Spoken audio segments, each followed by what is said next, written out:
صبح اٹھنے سے لے کر آنکھ کھلنے سے لے کر رات کو سونے تک نہ جانے کتنی بار نبی کے سنتوں کا جنازہ نکال دیتا ہے۔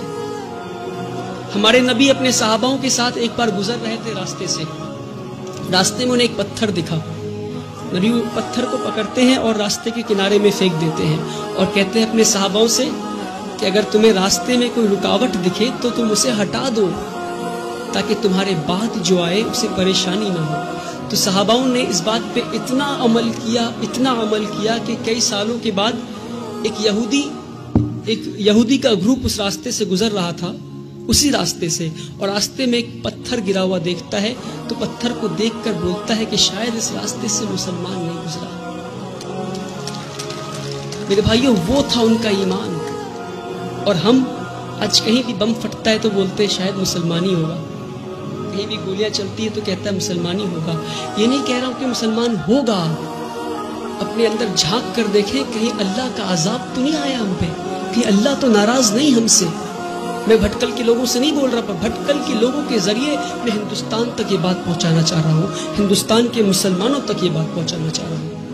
ایک بار ہمارے نبی صلی اللہ علیہ وسلم راستے سے گزر رہے تھے، ایک بوڑھی عورت کو دیکھتے ہیں، وہ اپنے سامان کو لے کر کھڑی تھی، تو مزدور کا انتظار کر رہی تھی وہ، تو نبی کریم جاتے ہیں، کہتے ہیں اے میری ماں، میں تمہارا مزدور بن جاؤں کیا؟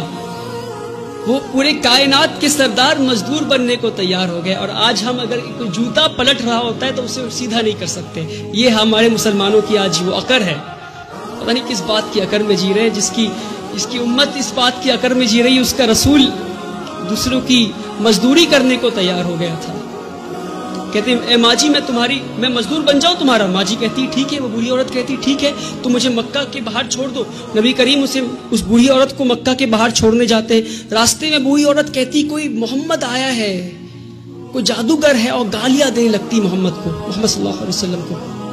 نبی کریم پیار سے شانتی سے مسکراتے ہوئے ان کی بات سنتے ہیں، مکہ کے باہر لے جا کر چھوڑ دیتے ہیں۔ اور جب واپس ہو رہے ہوتے ہیں تو بوڑھی عورت پوچھتی ہے ارے بیٹا، تو نے میری مزدوری کی ہے، مزدوری تو لے جا۔ کہتے نہیں رہنے دو ماں۔ تو کہتے اچھا اپنا نام تو بتا جا۔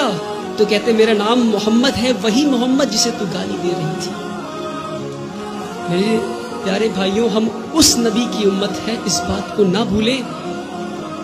ہمارے نبی سے زیادہ بڑا مثال سیکولرزم کا اس دنیا میں نہیں ہے،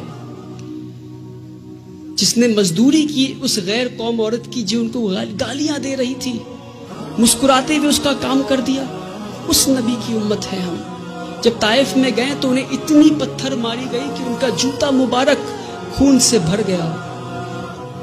تو جبرائیل امین نیچے آتے ہیں اور کہتے ہیں کہ اے نبی، آپ کہیے تو ہم طائف ایک ویلی میں تھا، تو دو پہاڑ کے بیچ میں طائف والے لوگوں کو ہم کچل دیں گے۔